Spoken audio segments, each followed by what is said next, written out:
Eu não sei. Aconteceu alguma coisa, ou eu estou voltando. Eu estava falando sobre. Eu ia começar a falar sobre oferendas, mas eu. Ele cortou de repente. O vídeo foi cortado. Eu não sei se ele passa, se ele tem uma duração, eu não estou muito acostumada com o Instagram. Mas a gente vai continuando. Se houver um outro corte, eu passo pro Facebook. Vou avisando que eu já, né? Se tiver algum outro corte, algum outro problema, a gente passa pro Facebook. Bom, como eu estava dizendo, vou falar sobre as oferendas. Então, nas religiões, né, das nações africanas, geralmente são feitos banquetes para os orixás. E para os orixás, lembro que nas cultos africanos não se cultua entidades como guias, que a gente tem na Umbanda, né? Eles são espíritos, então eles são considerados eguns e não são cultuados, são cultuados como antepassados, mas não cultuados como divindades, né? Como são os orixás. Então a gente acaba não tendo essas oferendas para as entidades, para os guias, né? Dentro dessas nações africanas. O que a gente tem são as oferendas para os orixás. E aí são banquetes, geralmente, como eu já disse, de agradecimento ou banquetes de pedidos, né? Algum pedido ou de alguma aproximação desse orixá. E a mesma coisa a gente faz na Umbanda, só que na Umbanda a gente pode fazer também oferendas para os nossos guias, né? Oferendas para os nossos pretos velhos,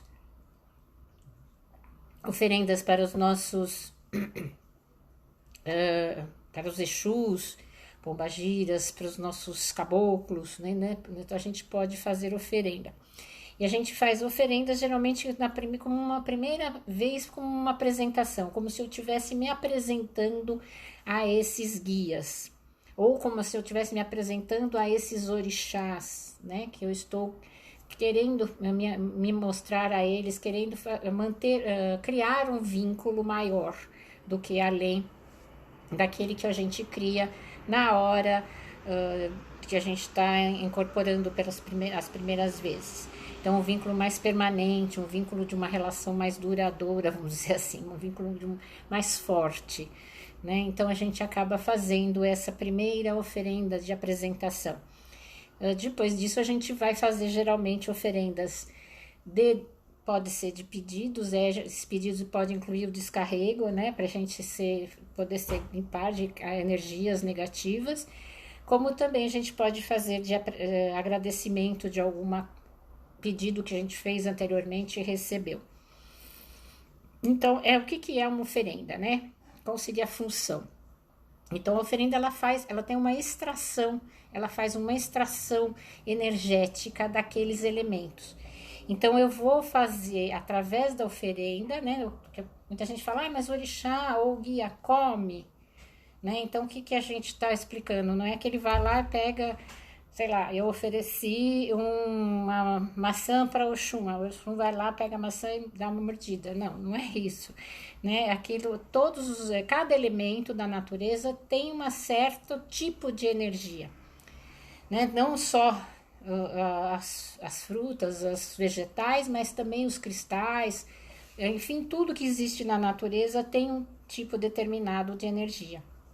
E para isso a gente então acaba usando esses elementos para que o orixá ou o guia faça a extração, que é uma coisa que a gente não sabe fazer, essa extração energética de uma forma mais potente, né? A gente até pode conseguir se aproximando daqueles elementos, mas de uma forma mais potente, quem faz essa extração é o orixá ou o guia e nossos amparadores, né? Então eles vão receber essa oferenda e vão extrair essa energia, que é o que a gente também é chamado de prana, né? Dentro do hinduísmo. E desses elementos eles vão reverter para aquilo que a gente precisa. Então essa energia vai ser utilizada para nós mesmas, mesmos. Eles vão usar isso e vão reverter aquilo, trazendo aquilo para nosso pedido, para a realização do nosso pedido. É lógico que essa realização do nosso pedido não é algo assim que não vá para uma análise anterior, né? Tudo a gente sabe que tem que estar dentro da lei e da lei maior da justiça divina, dentro do nosso merecimento. Então, se eu não adianta fazer uma oferenda linda, pedir algumas coisas, se eu não tenho merecimento para receber aquele que eu estou pedindo. Ou se karmicamente não é o momento, ainda eu não devo fazer receber esta determinada graça que a gente está pedindo.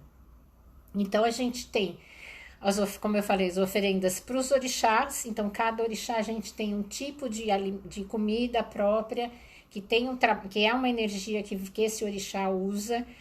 Frutas, né? Geralmente a oferenda a gente costuma por 7 elementos, né? A gente tem uma comida,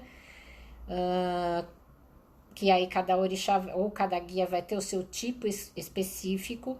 A gente vai ter as velas, a gente vai ter as frutas, a gente vai ter as bebidas, a gente pode ter um tipo de fumo, né? Ou incenso, ou um charuto, se for um Exu, ou um caboclo, ou também o fumo de preto velho, ou mesmo caboclo que usa determinados tipos de fumo, né? Acender aquela energia, ou mesmo cigarro, por exemplo, para um marinheiro, cigarro de palha, para um boiadeiro, para um baiano, depende daquele guia usa. Né? Então a gente geralmente põe isso. A gente também pode pôr as bebidas, as frutas, a comida, o fumo, as velas, né, que representam o fogo. A gente pode pôr cristais dentro dessa oferenda, pode usar pós também, que a gente muitas vezes faz da própria pemba ralada, né, para trabalhar, para que isso seja usado para trabalhar. Então, isso dentro de cada tipo, né, de pedido e cada tipo de orixá ou guia que a gente for fazer essa conexão. Então, isso aí já é uma coisa bem específica, né? Dentro do post que foi feito, tem uma oferenda para Exu ali, né? Então, se fosse uma oferenda para Oxalá, seria completamente diferente. Então, a gente tem muitas variações aí dentro deste tipo. E as oferendas, elas podem ter, então, ela pode ser energizadora, então ela vai trazer um equilíbrio para a gente também. A gente pode pedir isso, né? Que a gente seja energizado, que a gente seja limpo, mas que a gente receba essa energia do astral. Então, a gente vai pedir esse equilíbrio para a gente.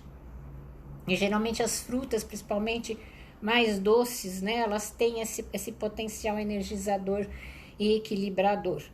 É lógico que tem ervas também específicas, né, e aí tem algumas que vão ser as ervas equilibradoras, geralmente são as ervas mornas que vão fazer essa função também, e cristais também no mesmo sentido. Então, a gente tem uma lista enorme aí, né, dentro dessa lista do que seria uma oferenda energizadora. Ela pode ser decantadora, então ela vai absorver, né, ela vai tirar alguma coisa de negativa, alguma energia negativa, ou às vezes uma doença, que também é uma energia, porque ela vai trabalhar no nosso espírito, além do corpo. E a gente pode, então, fazer alguns tipos de oferendas mais absorvedoras. Então, geralmente a gente usa alguns tipos de legumes específicos, mais raízes, que são tipos de elementos que são concentradores, que vão puxar energia para eles. Alguns tipos de cristais também, né? E também cores, né? Tipos, quando a gente fala de pembas, algum tipo de cores, né? E que a gente específicas que são mais absorvedoras. E tem algumas que são mais descarregadoras, então elas são como se fosse um ácido, né, no astral. principalmente as frutas ácidas, né, e as pedras mais escuras também, né, elas vão trabalhar muito nesse descarrego da nossa energia negativa. Muitas vezes, né, o ideal é que a gente faça um mix disso, né, que a gente use dentro da nossa oferenda alguns elementos para trazer o equilíbrio, para nos energizar, alguns outros elementos para absorver as negatividades, e outros para descarregar também, né? Então a gente tem vários elementos que podem ser usados dentro dessas três, vamos dizer, essas três classificações, e que a gente pode variar dentro para cada orixá ou para cada guia. Então, outra coisa que a gente tem, né, que pensar hoje em dia, eu sempre falo isso, né, eu falo isso muito nas festas de Iemanjá, que o pessoal vai pra praia e leva aqueles barquinhos de isopor, aqueles vidros de perfume horrorosos, por sinal, de cheiro horroroso, um monte de coisa e joga no mar, né? E a gente tem que lembrar que aquele ponto de força, né, o mar é a casa de Iemanjá, né, é o ponto de força dela. E que a gente está sujando aquele ponto de força. Né? O guia ou o orixá, ele tem muito respeito à natureza. Então ele não vai querer que a gente fique, não vai ser de agrado dele que a gente fique sujando este ponto de força. Né? É como se você chegasse na minha casa e pegasse a sua bolsa e tirasse, sei lá, aqueles papeizinhos que a gente não sabe mais, fosse jogando no chão, né? Ou alguma coisa que eu não gosto, que tá na minha bolsa, eu vou levar lá e deixo lá, né? E eu não gosto, você não me perguntou se eu queria aquilo, se eu gosto daquilo, né? Na verdade, você tá só sujando a minha casa, eu vou ficar muito brava. Eu falo que a Iemanjá deve ficar muito brava e também ela deve devolver tudo para as pessoas, por conta dessa sujeira que a gente faz, né, no mar, na praia, ou em outros pontos de força, como no próprio cemitério, como no próprio mata, e outros pontos de força que a gente, nas cachoeiras, né, que a gente vai sujando por conta das oferendas inadequadas que a gente faz. Uma questão é que a gente pode deixar a oferenda e ficar junto, né? Não é assim, né? Outra coisa que a gente tem que pensar importante não é eu chegar lá, colocar a oferenda e falar, tá aí, tchau, vou embora. A oferenda ela serve para que nesse momento você pare, você pense, você reflita, você sinta também aquela energia daqueles elementos, você tenha meditando mesmo em função daquilo que você está fazendo. Que aquilo seja uma coisa que tenha uma profundidade. Então, que você possa sentar, que você possa meditar, que você possa levar seus pensamentos àquela entidade, aquele nosso amparador que estamos nos dirigindo através da oferenda, para quem estamos oferendando, fazer os nossos pedidos, fazer as nossas reflexões, até se a gente merece aquele pedido ou não. E a gente, então, pelo menos vai ficar lá uma meia hora, uns 40 minutos, que é o tempo suficiente, né?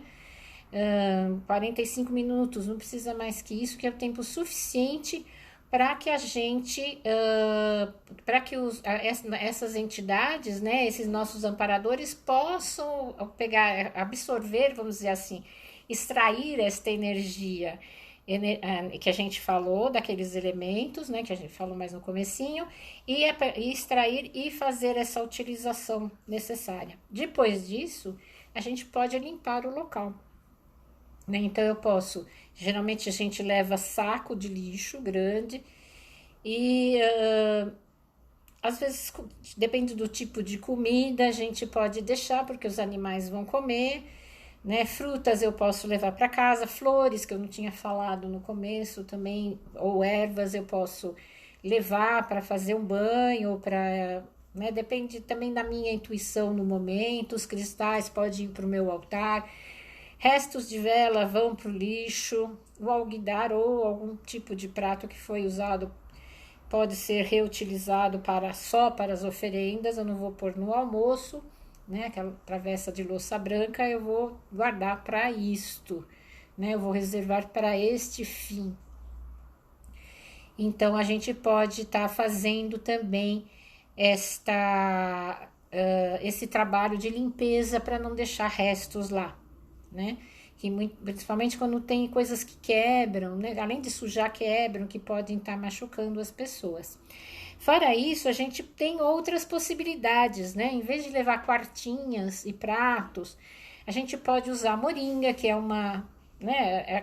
Parece uma frutinha, ela é uma frutinha que ela fica meio seca, ela é oca, e dá para cortar, dá para serrar e colocar coisas dentro, e aquilo é elemento natural.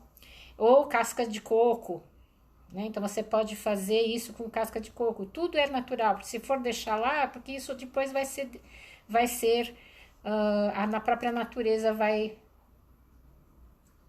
fazer a reciclagem dessas questões. Em vez de usar perfumes, né? A gente pode pôr flores e ervas aromáticas próprias de cada orixá, né? Para dar aquele cheiro, aquele perfume gostoso na oferenda. A gente também, em vez, se não quiser levar pemba, apesar que a pemba ela é um calcário, né? Isso também faz parte da natureza, mas eu posso só riscar o chão em vez de riscar com a pemba, riscar com o próprio pedaço de pau e fazer um risco na própria areia ou na própria terra, né? Onde que eu for fazer. Se a gente vai usar algum tipo, a gente às vezes usa muito nas festas de Iemanjá, né? Algum tipo de corante, se é um corante alimentício, que ele também vai degradando dentro da natureza. Copos, em vez de usar copos descartáveis ou copos de vidro que podem, ou de uma louça, tipo de louça que podem quebrar, a gente pode usar cascas de frutas, pode fazer copos de pedaços de taquara, né? Cortar a taquara, a gente sabe que a taquara é oca, então de nó em nó ela forma um copinho que pode ser utilizados, né? E em vez de toalhas, a gente pode fazer folhas, também as folhas próprias de cada orixá. Então esse assunto das oferendas é um assunto bastante vasto, né? A gente tem oferenda, como eu falei, para cada tipo, para cada orixá, para cada entidade. E aí a gente tem uma lista muito grande de ervas, de flores, de frutos e tipos de comida que a gente leva. Não dá para falar tudo isso aqui agora. Mas é uma coisa que a gente pode, tem bastante, né? Assim, quando a gente entra na internet, eu costumo dizer que a gente tem muita coisa boa e muita porcaria também, em qualquer área. E aí, então, eu falo que às vezes tem muitas divergências, muitas diferenças, e dentro da Umbanda tem muitas essas diferenças por tipo de Umbanda, né? Porque a gente sabe que a gente tem vários tipos, várias sublinhas de Umbanda. E o Candomblé também, né? Temos no Candomblé também alguns cultos Oqueto e outros cultos de nação que ainda são cultuados, que também são cultuados aqui no Brasil, e cada tipo vai ter um tipo de oferenda própria. Então a gente tem que fazer essa pesquisa muitas vezes com quem trabalha nessas áreas, né? Um pai de santo, do Candomblé, ou do Queto, ou de uma Umbanda, uma linha de Umbanda, para que isso possa ficar mais claro, né? Mais elucidado que tipo de elementos a gente pode usar. Bom, pessoal, então desculpe o começo, deu aquele... Não sei porquê, eu achei que era por causa do tempo, né? Eu achei que deu algum probleminha, mas a gente voltou. E essas lives que a gente faz, eu sempre falo para que fica disponível, né? Para a gente poder fazer perguntas depois, né? Tanto agora, se alguém quiser fazer perguntas, eu ainda estou aqui, estou disponibilizando esse tempo, como também a gente pode fazer perguntas a posteriori, porque até às vezes isso vai ficar gravado e aí a gente pode ver depois e pode lembrar de alguma pergunta. Ou alguma coisa mais específica, né? Que tipo de oferenda eu quero? Eu quero fazer uma oferenda para o meu caboclo, o que eu posso usar, né? E eu posso estar ajudando vocês. É lógico que a gente né, tem algumas coisas que são bem típicas, né? A gente pensar em Preto Velho, a gente sempre vai pensar no café, vai pensar no bolo de fubá, no caboclo a gente sempre vai pensar nas frutas mais especificamente. Tem os pavês típicos para Exus, para pombagiras, né, e para os Exus mirim e pombagiras mirins, tem os pratos de Iemanjá e marinheiros, então é bem, bem vasto mesmo, então, mas dá para a gente estar conversando com vocês e falando sobre este tema, caso vocês precisem de ajuda. A gente está sempre à disposição. Então eu vou relembrar, porque no começo, no outro vídeo deu uma falhada, relembrar, né, que meu nome é Marisa, para quem não sabe ainda, eu sou dirigente espiritual do Instituto Pena Dourada, que fica ali na Vila Mariana, na Rua Marcelesa 243. Nossas giras são todas as terças, e com exceção dos feriados, né, semana passada, essa semana, né, que estamos ainda, não teve por conta do feriado, mas para o final do ano a gente vai falar para vocês sobre as férias, tem um período de férias, né, mas a gente sempre começa, a gente pede para as pessoas não precisam chegar muito, muito cedo, né? A gente tem uma disponibilidade maior de espaço, então, não tem tantas público tão grande que precise formar fila ou ter um pedido anterior de senha. Então, a gente está disponibilizando as senhas a partir das 7h30 até umas 8 horas, né? E aí a gente começa a nossa gira sempre umas 10 para as 8, com alguma fala minha, e em seguida a gente passa para o ritual e depois para os atendimentos. Então estamos esperando vocês, né, tanto nas perguntas sobre as oferendas, como também nas nossas giras às terças-feiras. Um grande abraço e qualquer coisa estou à disposição. Até mais.